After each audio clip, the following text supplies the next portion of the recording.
Hello dear students, in this video lecture we discuss classification of ordinary differential equation as well as the solution process. In previous video lecture we already discussed the introduction of differential equation. In short, we already discussed the brief history of the differential equation, then definition, formation of differential equation, and a little bit we also discussed the solution process, but we again discuss solution process after discussing the classification of differential equation. So let's start today's video. First thing is classification of differential equation. So classification देखिए, मैं यहाँ पर कोई बहुत ज़्यादा definitional forms की बात नहीं कर रहा हूँ. मैं यहाँ पर जो हम अपने प्रैक्टिकल यूजेज करते हैं या जो डिफरेंशियल इक्वेशंस को जिस तरह से हम रीड करते हैं उनको मैं यहाँ पर डिस्कस करने की कोशिश कर रहा हूँ. सो सबसे पहले मैं यहाँ पर आज आपको क्लासिफिकेशन दे रहा हूँ अकॉर्डिंग टू द डिग्री. जो हम अपनी डिफरेंशियल इक्वेशन लिखते हैं, से समथिंग हमने एक डिफरेंशियल इक्वेशन लिख ली, से just like d2y over dx square plus something say 2x dy over dx, okay, plus something say by square equals to say some x cube. तो इस तरह से हमने कोई डिफरेंशियल इक्वेशन लिख ली. अब इस डिफरेंशियल इक्वेशन की डिग्री कितनी है, ऑर्डर क्या है, तो ये सारी चीज़ें हमें यहाँ पर डिसाइड करनी पड़ती थी. तो हम इसी के अकॉर्डिंग यहाँ पर डिफाइन कर रहे हैं. जब हम यहाँ पर हाईएस्ट ऑर्डर की बात करें तो हमारे पास कितना दिया हुआ है, 2 दिया है. नॉर्मली आप डिग्री डिफाइन करते आए हैं हमेशा कि जो आपके पास हायर ऑर्डर टर्म है उसकी डिग्री 1 होगी या उसकी जो पावर होगी हायर ऑर्डर टर्म की, उसको हम डिग्री डिफाइन करते हैं. ठीक है, तो यहाँ पर हम उसको ही कंसीडर कर रहे हैं, लेकिन थोड़ा बहुत डिफरेंस हमारे पास डिपेंडेंट वेरिएबल का भी इंट्रोड्यूस होता है. तो यहाँ पर बेसिकली दो टाइप से हम दो वर्ड यूज कर रहे हैं. वन थिंग इज, पहले तो मैं मेंशन ही कर दूँ according two degree. First thing is according two degree, according two degree. इसके अंदर फर्स्ट वर्ड इज लीनियर. अब जैसे मैंने अबव इक्वेशन जो लिखी है उसमें हमारे पास सेकेंड ऑर्डर टर्म इंडिविजुअल आ रहा है, फर्स्ट ऑर्डर टर्म आ रहा है, फिर हमारे पास डिपेंडेंट वेरिएबल आ रहा है. लेकिन डिपेंडेंट वेरिएबल में हम देख रहे हैं कि वहाँ पर 1 पावर नहीं है, वहाँ पर पावर कितनी हो गई, 2 हो गई. तो समथिंग कुछ ऐसा ही सेंस हम यहाँ पर लेके चल रहे हैं. ठीक है, तो थोड़ा सा आप इसको समझने की कोशिश कीजिए. मेन जो अब हम डेफिनेशंस यहाँ पर यूज़ कर रहे हैं उसके लिए लीनियर डिफरेंशियल इक्वेशन.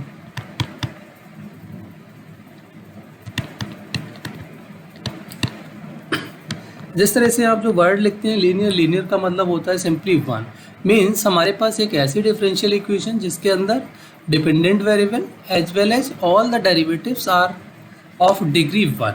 ठीक है, कोई भी हमारे पास किसी भी डिपेंडेंट वेरिएबल या उसके डेरिवेटिव्स की जो पावर है वो मोर देन 1 नहीं हो सकती है अगर हमने लीनियर वर्ड यूज़ किया. यानी लीनियर का मतलब हो गया ओनली 1 डिग्री. ठीक है, तो जितने भी टर्म्स हैं उन सब की पावर कितनी हो जानी चाहिए, 1. ठीक है, as well as no product of the dependent variable and derivatives of that dependent variable. तो मैं यहाँ पर आपको पूरा डेफिनेशन भी लिख देता हूँ.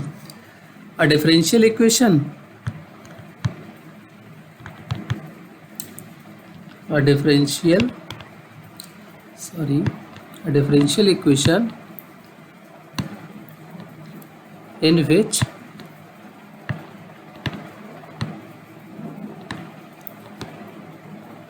each term is of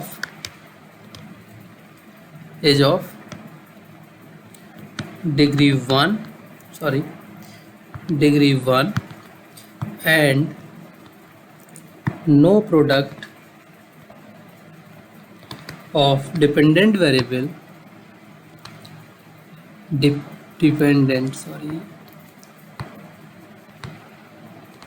dependent variable and its derivatives. तो जब हमारे पास इस तरह की कोई भी सिचुएशन होगी तो उस तरह की डिफरेंशियल इक्वेशन को हम क्या कहेंगे, लीनियर डिफरेंशियल इक्वेशन. बहुत ही वेल नोन हमारे पास जो फॉर्म दी गई है वो a0x dny over dx to the power n plus a1x dn-1y over dxn minus 1 plus and so on plus anx of y equals to maybe say some function of x. तो हमारे पास यहाँ पर आप notice कर रहे हैं a naught is the function of x, a1 is the function of x, means all ai's are the only function of x. All ai's can never be the function of dependent variable y. If this kind of situation happens, then the differential equation can never be the linear differential equation. Okay, so ये हमारे पास एक important इसकी identification है कि हमारे पास हर एक term क्या होगा, डिग्री 1 का होना चाहिए. कहीं पर भी डिपेंडेंट वेरिएबल का कोई प्रोडक्ट नहीं होना चाहिए, इटसेल्फ में हमारे डेरिवेटिव्स का प्रोडक्ट नहीं होना चाहिए. तो हम उस तरह के इक्वेशंस को क्या कहेंगे, लीनियर डिफरेंशियल इक्वेशंस.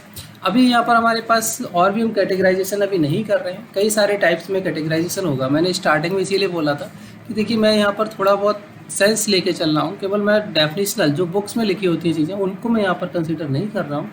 तो प्लीज़ ये थोड़ा मेरी एक रिक्वेस्ट रहेगी आप सब लोगों से कि कहीं पर इनको ऐसा मत करिए कि आप बुक से मैच कराएं और वहाँ पर कहें कि नहीं ये वर्ड तो वहाँ पर यूज़ नहीं किया गया है. मैं सिर्फ यहाँ पर आपको जो आपके अंडरस्टैंडिंग के पॉइंट ऑफ व्यू से इन चीज़ों को एक्सप्लेन करने की कोशिश कर रहा हूँ, तो उस पर आप फोकस करें. ओके, सो इसका अगर कोई एग्जांपल की हम बात करें, बहुत ही वेल नोन एग्जांपल्स आपके हैं, बहुत सारी डिफरेंशियल इक्वेशंस आप ले सकते हैं. नॉर्मली आप लोगों ने 10+2 लेवल तक अगर हम बात करें तो जो स्टडी की होगी वो सारी की सारी लीनियर डिफरेंशियल इक्वेशंस ही आपने डिस्कस की हुई. से मैं एक बहुत सिंपल एग्जांपल ले लेता हूँ. से सेकेंड ऑर्डर इक्वेशन ले ली, d2y/dx² minus 5dy/dx plus something 6y = 0 which is linear. ये इक्वेशन कैसी है भाई, लीनियर है. अगर हमारे पास कहीं पर अब मान लो कि ये equation as it is copy की गई, d2y/dx² माइनस 5dy/dx प्लस 6, यहाँ पर दे दिया आपको y² = 0. अब हम इसको क्या करेंगे, इसको हम लीनियर कंसीडर नहीं कर सकते because at this place it's power is 2 which is greater than 1. So linear के केस में कितना होना चाहिए, 1. तो इसको हम लीनियर नहीं कहेंगे, इसको क्या कहेंगे फिर, नॉन लीनियर. अभी ये ऐसा नहीं है कोई कंपल्सन कि यहाँ पर सिर्फ y की पावर आएगी. हो सकता है कि भाई आपके पास ये पावर यहाँ पर आपके पास आ जाए, तब भी हम इसको लीनियर नहीं कहेंगे. ये सेम सिचुएशन यहाँ पर भी हो सकती है. कोई भी नंबर यहाँ पर रेज हो सकता है, नॉट ओनली दिस 2, कोई भी नंबर रेज हो सकता है. ठीक है, किसी भी स्टेज पर ये रेज हो सकता है. तो ये जो प्रॉब्लम आएगी वो क्या आएगी, नॉन लीनियर. और बेसिकली जो आपका अकॉर्डिंग टू द डिग्री जो कैटेगराइजेशन है वो second one is non linear ही है. तो नॉन लीनियर का आपको मीनिंग समझ आ गया, सिंपल, कि हमारे पास जो इक्वेशन है मे बी इसको हम स्टार कह लें. Equation just like of star, equation like star is non linear. तो आपको मेन फोकस करना है यहाँ पर समझने के लिए. ठीक है, तो हमारे पास इस तरह की प्रॉब्लम्स बहुत कम हम यहाँ पर हैंडल करेंगे. और नॉर्मली आपने 10+2 लेवल तक जितनी भी इक्वेशन सॉल्व की हैं वो सारी की सारी इक्वेशंस आपकी लीनियर सॉल्व की गई हैं. ठीक है, हम कंटिन्यूसली अभी भी जो प्रॉब्लम सॉल्व करेंगे उसमें से हमारे पास मैक्सिमम सेगमेंट लीनियर इक्वेशंस का होगा. नॉन लीनियर का बहुत ही कुछ पार्ट हमें मे भी हो सकता है सॉल्व करना पड़े. नॉन लीनियर के बहुत कम प्रोसेस आपको दिए गए हैं, लीनियर इक्वेशंस के लिए बहुत सारे सोल्यूशन प्रोसेस आपको डिस्कस किए गए हैं. ठीक है, सो अब इसी सीक्वेंस में हम एक दूसरा टाइप कंसीडर कर लेते हैं. ये लीनियरिटी नॉन लीनियरिटी की बात हो गई अकॉर्डिंग टू द ऑर्डर. अब हम अकॉर्डिंग टू द डिग्री हम ऑर्डर वाइज भी डिफरेंशियल इक्वेशंस डिफाइन करते चले आए, तो हम उसको भी यहाँ पर लेकर चल लेते हैं. ठीक है, मैंने जस्ट अभी पहले ही मैं कई बार इसको रिपीट कर रहा हूँ बिकॉज इसलिए रिपीट कर रहा हूँ कि ये बुक्स में लिख के नहीं देगा वो कहीं पर भी अकॉर्डिंग टू द ऑर्डर या अकॉर्डिंग टू द डिग्री या अकॉर्डिंग टू द कोफिशिएंट्स. ये सब चीज़ें वहाँ पर वो नहीं लिखेगा. इसीलिए मैं बोल रहा हूँ कि ये कहीं पर आपको एज ए हेडिंग नहीं मिलेगा. तो इसलिए प्लीज़ आप इनको मैच ना कराएं, अपनी अंडरस्टैंडिंग के लिए समझें.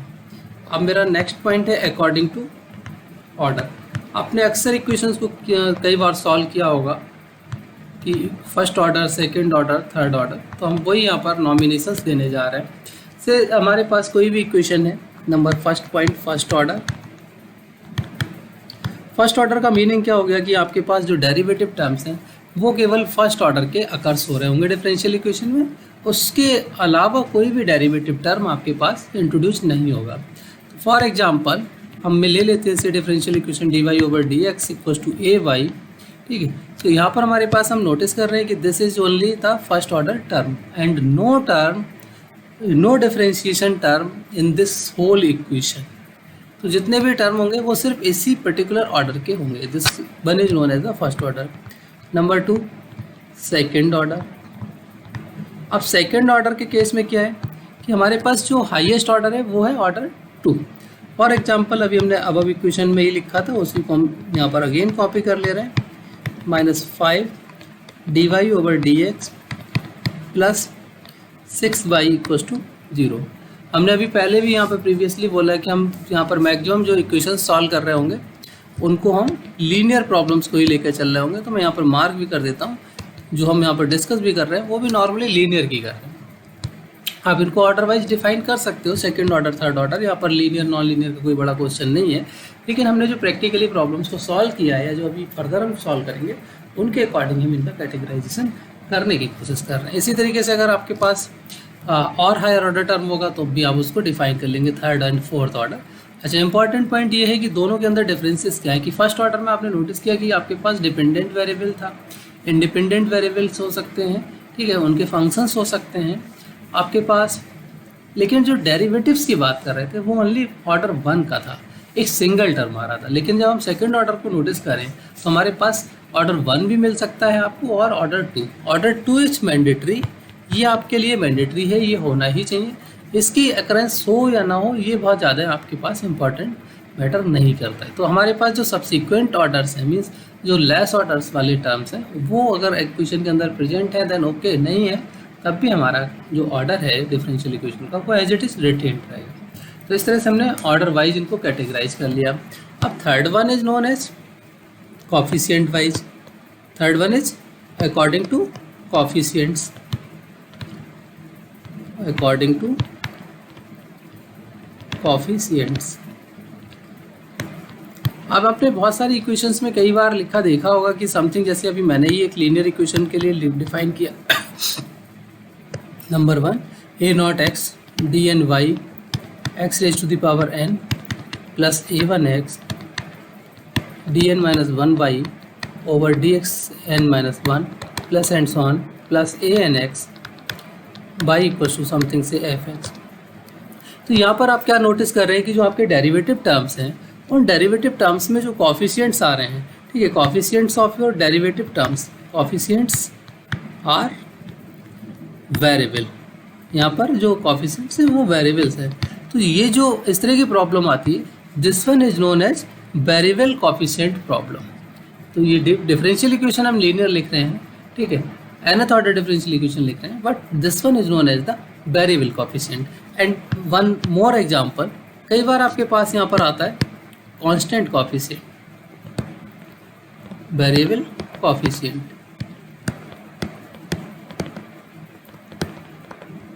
कई बार आपके पास कांस्टेंट कॉफिशिएंट आता है। आपने नॉर्मली ज़्यादातर जो प्रॉब्लम सॉल्व की होंगी वो कांस्टेंट कॉफिशिएंट्स ही अभी तक की हैं, ठीक है। तो इसमें क्या हो जाता है, जो भाई हमारे पास a0x लिखा है, a1x लिखा है, aich लिखा है, ये सब के सब क्या हो जाएंगे, कांस्टेंट क्वांटिटीज़ हो जाएंगे, ठीक है। अगर हमारे ये सारी क्वांटिटीज़ क्या हो जाएं, कांस्टेंट हो जाएं। फॉर एग्जांपल अभी हमने प्रीवियसली ही इक्वेशन लिखी है, this one second order equation जो लिखी है, this one is known as the constant coefficient problem. Say may be d2y, ये जो अब इक्वेशन हमने लिखी है a0x dn by upon dxn plus a1x dn minus 1 by upon dxn minus 1 plus and so. इस इक्वेशन के अंदर जो a1x a0x है, इनको अगर हम कांस्टेंट पुट कर लें then this one also considered as the constant coefficient problem. और आपने मैक्सिमम जो प्रॉब्लम्स डिस्कस की हैं till now, these all are constant coefficients. तो अभी हम सिंपल प्रोसेस की ही बात कर रहे हैं, ठीक है, उसी के थ्रू इसको बढ़ते हैं। तो ये तो कैटेगराइजेशन की मैं यहाँ पर बात कर ली, और ये बहुत ही एलिमेंट्री चीज़ें हैं, हम बहुत ज़्यादा इस पर टाइम भी स्पेंड नहीं करेंगे, बट आपको सारी चीज़ें पता होनी चाहिए। इसलिए मुझे लगता है कि मैं एक एक पॉइंट टू पॉइंट आपको एक्सप्लेन करते हुए चलूँ चीज़ों को, ठीक है। ये हमारी अभी ओडी की प्लेलिस्ट स्टार्ट हुई है, तो जिन लोगों को भी ओडी करनी है, हम कोशिश करेंगे एक एक पॉइंट आपको बेसिक से बेसिक चीज़ें यहाँ पर एक्सप्लेन करें। तो आप लोग इस पूरी प्लेलिस्ट को सब्सक्राइब कर सकते हो। सब प्लेलिस्ट सब्सक्राइब करने का मतलब आप चैनल को सब्सक्राइब कर लीजिए, बेल आइकन प्रेस कर लीजिए, जिससे आपको लेटेस्ट अपडेट्स मिलते रहे। मेरी कोशिश रहेगी कि मैं पर डे आपको एक वीडियो प्रोवाइड करता रहूँ, ठीक है। और इसको जैसे मैंने प्रीवियसली 1-2 वीडियोज़ में भी बोला है आप लोगों कि आप जितना ज़्यादा से ज़्यादा लोगों के बीच सर्कुलेट कर सकते हैं। स्पेशली मेरा मेन मोटिव ये वीडियोज़ क्रिएट करने का यही है कि बहुत सारे स्टूडेंट्स कई सारी ऐसी जगह पर हैं, कई सारे ऐसी यूनिवर्सिटीज़ के अंदर हैं जिनके यहाँ पर फैकल्टीज़ बहुत ज़्यादा नहीं हैं, उनको क्लासेस रेगुलर नहीं मिल पाती है। तो वो लोग इन सब चीज़ों के थ्रू आई थिंक मुझे लगता है कि थोड़ा बहुत उनको अगर हेल्प मिल सकता है मेरी तरफ से, तो वो मैं एक प्रोसेस यहाँ पर अडॉप्ट करने की कोशिश कर रहा हूँ। और इसीलिए मैं अक्सर आप लोगों को कमेंट सेक्शन में भी जब जो लोग भी कुछ कमेंट करते हैं तो उनको बोलता भी हूँ, अक्सर आप लोगों को भी बोलता हूँ कि आप अपने इंस्टीट्यूशंस के बारे में मुझे इन्फॉर्म कर दें, तो मैं वहाँ का सिलेबस थोड़ा बहुत कोशिश करूँगा कि कवर अप किया जा सके, ठीक है। तो इससे सारे लोगों को मैक्सिमम बेनिफिट्स हो सकें। बाकी हम बेसिक जो हमारे पास एक नॉर्मल प्रोसीजर होता है कि हाँ भाई इतना सिलेबस तो अप्रॉक्सीमेटली हर जगह होगा ही, हम जो मान के चलते हैं उसको हम यहाँ पर कवर करने की कोशिश भी कर रहे हैं। एज वेल एज हमारा यहाँ पर मोटिव ये भी है कि हम आपको कॉम्पिटिटिव एग्जाम से रिलेटेड भी कुछ चीज़ों को यहाँ पर डील करते चले, जिससे कि जितने भी स्टूडेंट्स किसी कॉम्पिटिटिव एग्जाम में अपियर होते हैं तो वो भी वहाँ पर अपना अच्छा कर सकें। तो ये तो हमारे पास अभी जो अब हम अपने टॉपिक पर मूव करते हैं, ये इन्फॉर्मेशन थी आपकी डिफरेंशियल इक्वेशंस के रिगार्डिंग। अब हम एक बेसिक अगेन यहाँ पर रिपीट कर लेते हैं सॉल्यूशन प्रोसेस, ठीक है। ऑलरेडी मैं पहले भी डिस्कस कर चुका हूँ, इस वीडियो में फिर से मैं आपको यहाँ पर अभी डिस्कस कर लेता हूँ। और बहुत सिंपल प्रोसेस है, कोशिश करिए कि आप लोग फार्मूलोज को, जो आपके फार्मूलाज हैं उनको आप ना रटें, आप एक प्रोसेस को देखें। अब हम वर्ड यूज करते हैं सॉल्यूशन, ठीक है। What do you mean by the solution of any equation? Maybe if you have a equation ax plus b equals to 0, अब x equals to some constant से अल्फ़ा, अगर इसको कहते हैं कि this is the solution of your above equation, इसका मतलब क्या हुआ कि this alpha satisfies your equation, ठीक है। तो भाई सेटिस्फाइज योर इक्वेशन का मतलब ये हो गया कि आपकी लेफ्ट साइड और राइट साइड क्या हो जाए, सेम हो जाए। तो आप इसको क्या कह देते हैं, इसका सॉल्यूशन है alpha is solution of 1 if it satisfies 1, that is this 1, यहाँ से अल्फ़ा मिल गया आपको -b/e, तो आपका सेटिस्फाई होना चाहिए, ठीक है। हमारे पास, हमने आपको प्रीवियसली भी बताया, हमारे पास भी यहाँ पर भी यही सिचुएशन है। कोई भी डिफरेंशियल इक्वेशन हमने एक कंसीडर कर ली, से something dy/dx for example equals to a of y, हमने इस इक्वेशन की बात कर ली। हम यहाँ पर अब जैसे यहाँ पर x एक वेरिएबल की हम वैल्यू सर्च कर रहे थे, यहाँ पर भी हमारे पास एक वेरिएबल ही है y which is unknown, y is an unknown variable, जिसको हम डिपेंडेंट भी बोल देते हैं, अननोन भी बोल देते हैं। हमें इसकी वैल्यू को डिटरमाइन करना है। यहाँ पर देखिए y हमारे पास एक फंक्शन की फॉर्म में, तो एक वैल्यू जो यहाँ पर आएगी वो जस्ट लाइक एक स्केलर वैल्यू नहीं है कि वो एक फंक्शन होगा। तो बेसिकली हम कर क्या रहे हैं, हम एक ऐसा फंक्शन सर्च कर रहे हैं कि जो इसकी LHS को भी सेटिस्फाई करे, इसकी RHS को भी सेटिस्फाई करे, मीन्स LHS RHS में सेम वैल्यू प्रोड्यूस कर दे। तो ऐसा एक फंक्शन हमें यहाँ पर सर्च करने की कोशिश है हमारी। तो अब भाई आप लोग खुद से देखिए कि ऐसा कौन सा फंक्शन आपके पास, जो फंक्शन आपके पास नोन है, जिसमें आपको डेरिवेटिव भी फंक्शन के बराबर मिल रहा हो। अगर आप इसके लेफ्ट और राइट साइड को देखें तो वहाँ से थोड़ा सा ऑब्जर्वेशन भी हमें मिलता है कि अगर हमने y को जो भी फंक्शन लिया है उसका डेरिवेटिव भी वही फंक्शन होना चाहिए। तो अब हमारे पास इस तरह की एक ही चॉइस आती है, केवल one and only one choice, this is y equals to exponential function. तो हम यहाँ पर कॉल कर लेते हैं e raise to the power lambda x may be the solution of above equation. अब इसको हमने बोल दिया कि this is the solution of above equation. अब अगर आप इसको बोल देते हैं कि ये सॉल्यूशन है, तो डेफिनेटली ये इसको क्या करना चाहिए, सेटिस्फाई करना चाहिए। अब सेटिस्फाई कराने के लिए आपको क्या क्या चाहिए, dy/dx चाहिए। अब इसको निकाल लो, lambda e raise to the power lambda x। अब इसको इसके अंदर पुट कर दो भाई, सेटिस्फाई करा लो।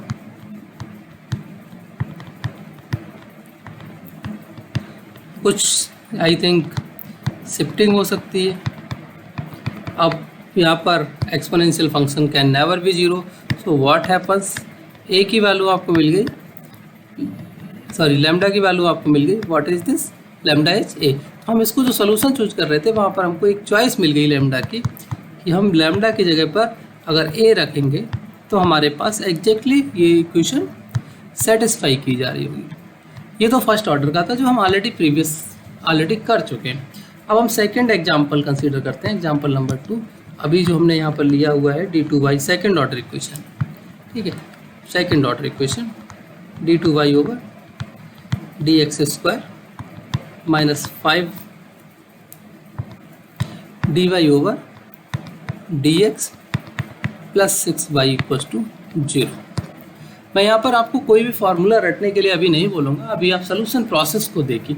आपने फर्स्ट ऑर्डर का तो देखा होगा, तो वहाँ पर आपको बड़ा इजीली लगा होगा कि भाई ये तो हम ठीक है इस तरह से लिख देते हैं, हम इसमें तो कुछ नया नहीं हुआ, e raise to the power A ही तो हमें पुट करना था, हमने ए रख दिया है जिट इज़ था।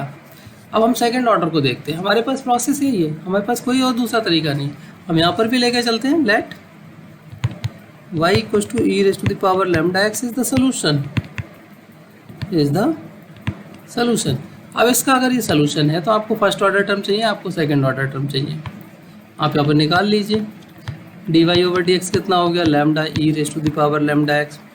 आपका d2y ओवर dx² कितना हो गया, lambda square e raise to the power lambda x. आप पुट कर दो भाई, lambda square e raise to the power lambda x minus 5 lambda e raise to the power lambda x plus 6 e raise to the power lambda x is 0।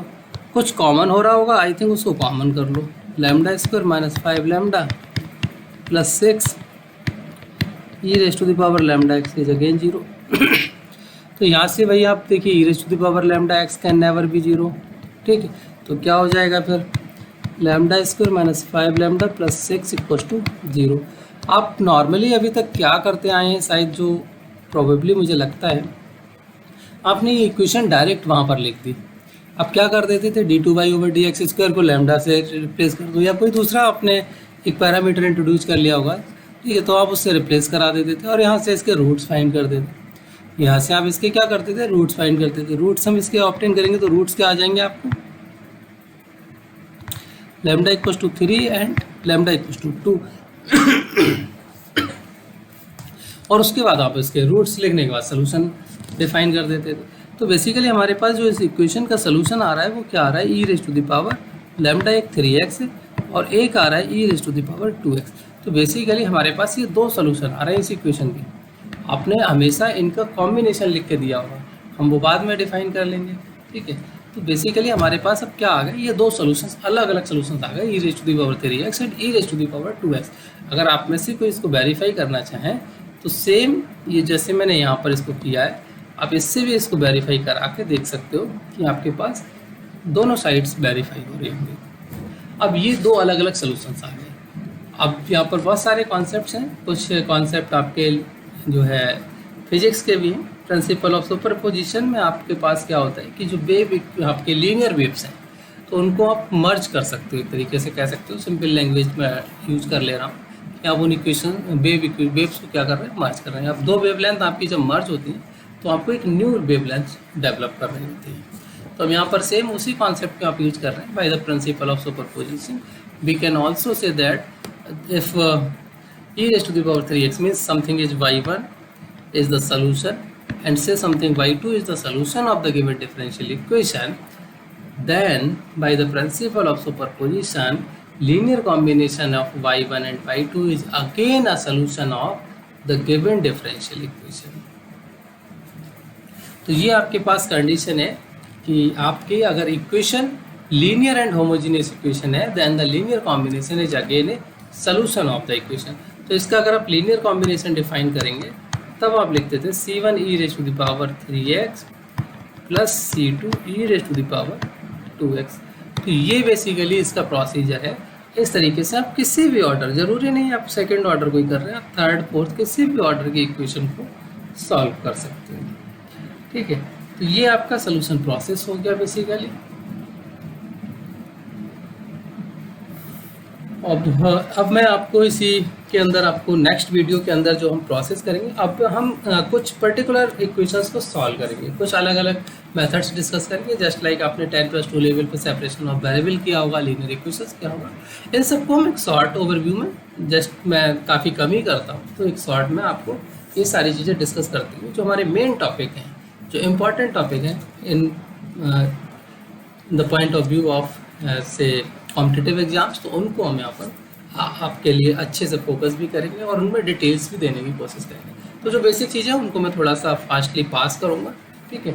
So next में हम आपके जो methods हैं, separation of variable, linear and exact differential equation, homogeneous form, इन सबको एक एक दो एग्जाम्पल के साथ प्रोसीड करके अगले पढ़ते रहेंगे। सो आज के लिए इतना ही काफ़ी है।